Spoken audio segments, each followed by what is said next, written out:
everybody. I'm Lee McCain. And I am Beth McCain. And this is the Beth and Lee McCain radio show on YouTube, where every week we talk about the law of attraction and how important it is in all of our lives, and we also answer your questions. And we thank you very much for those wonderful questions that you send us every week. We love hearing from you, don't we? We sure do. So it's been quite a week, hasn't it? It really has been quite a week. Yeah. You know, I don't know if anybody's aware of this. We are originally from California, not Oregon. And we're actually from Lake Arrowhead. Yep, we are. And there's we have quite a few friends right now that are displaced with homes gone, and we've just been sending them wonderful thoughts and trying to get beyond what is happening down there. Yeah, it's really tough. Plus, where we're at, we kind of have a news blackout. Yeah, we do. We know pretty much everything that's going on in San Diego, but we really have had trouble finding out what happened in our old hometown. Except for we've been getting phone call after phone call after phone call from friends down there, so letting us know what's going on. Last week before, we had gone out on the road, and it takes us like 2 weeks to recover from that. It does. Just And then from catching up. And then with this, the fire happening, we've had so many phone calls, and we're going to take those phone calls because they're friends of ours. There's people we love down there. And but you know what we did in the middle of it all? We did take our daughter, our 8-year-old, to the Halloween corn maze. That was fun. And I don't know if anybody's ever been to a corn maze, but what they do is they block off a whole cornfield. And then what they do is they put little mazes in it, and it took us an hour and a half to get out of it. It was a little disorienting, a lot of fun, and we hear that they have like haunted nights, Yeah. And that pretty one intense. Yeah, I'm not going to go to that one, I'm afraid. But anyway, so that was a little fun among all of it. To me, the corn maze as it was pretty horrific. So it was a lot of fun, and you just don't want your 8-year-old to run away from you. Yeah. Because they're so excited. And several times I was running behind her trying to catch up to her to make sure that we didn't lose her in that maze. But we had a good time. We did. One other little note, too, before we go into questions. As you all know, we have a book coming out. We do. And we have a magazine that's about to debut as well. Mm-hmm. And one of the byproducts from the fires is that the plant that is printing our book, they are going to be backlogged for a little bit. Mm-hmm. So we are going to be even a little bit later than we thought, and we apologize for that, but that's something that's really out of our control. I guess they lost one of their suppliers, who supplies them with a lot of the bookmaking materials. They were lost in the fire, and so they're scrambling, and we're just letting the universe take care of it. We sure are. They're telling us now it might be 2 additional weeks before they get it out, but thankfully nothing was lost in terms of files or all the technical stuff that they need. But I think they just have a supply line problem. So. Again, another byproduct of those massive fires in Southern California. It's something how they just touch everybody. And they do. And they do. Everybody that I've talked to, even up here in Oregon, has a friend of a friend or knows of someone who's somehow touched by it. So it's pretty far-reaching. And again, before we get into the rest of the show, our thoughts and our prayers and our hearts are with you. And gosh, what do you say?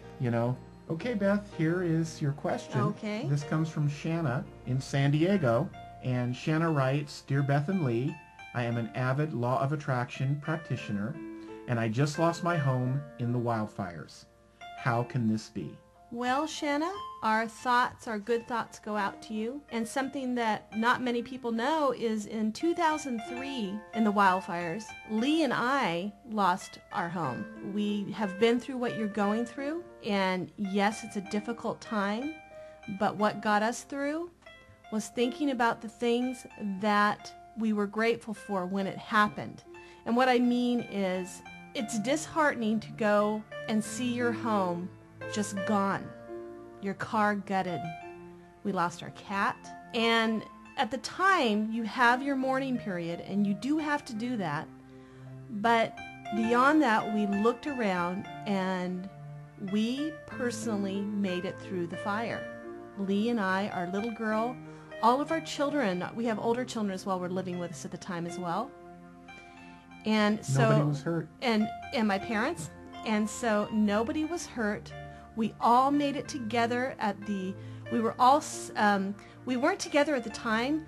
Lee and I were on the road, and my dad and my mom were elsewhere, and we ended up finding a good meeting point. We got down through the evacuation okay and everything. So why we're telling you this is, number one, we have been through it. And you really want to look at the things that you did come away with.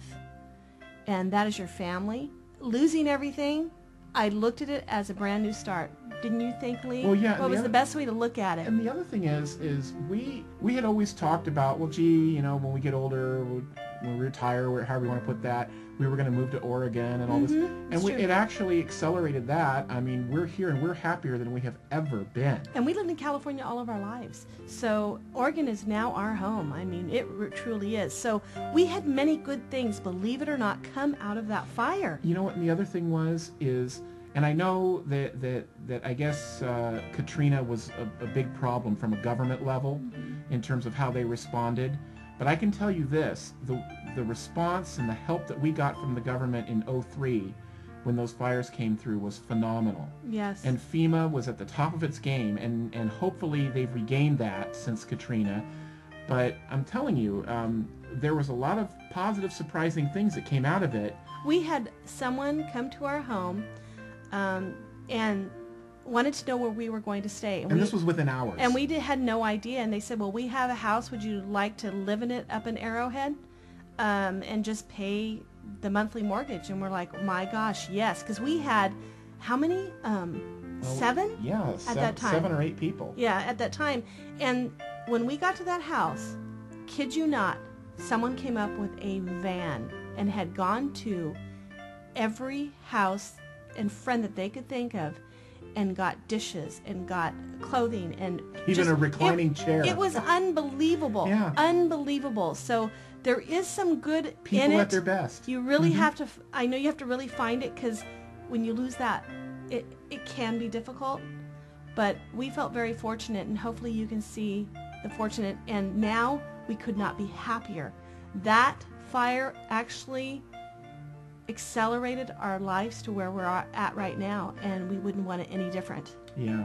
So again, our thoughts are with you, Shanna, and thank you for writing. I can't imagine writing to us during this kind of a time. So well, but you do reach out you reach out, and well, we're very honored, Shanna, that you wrote us, and we hope that helps a bit. And please write us back and let us know how you're going, how you're doing.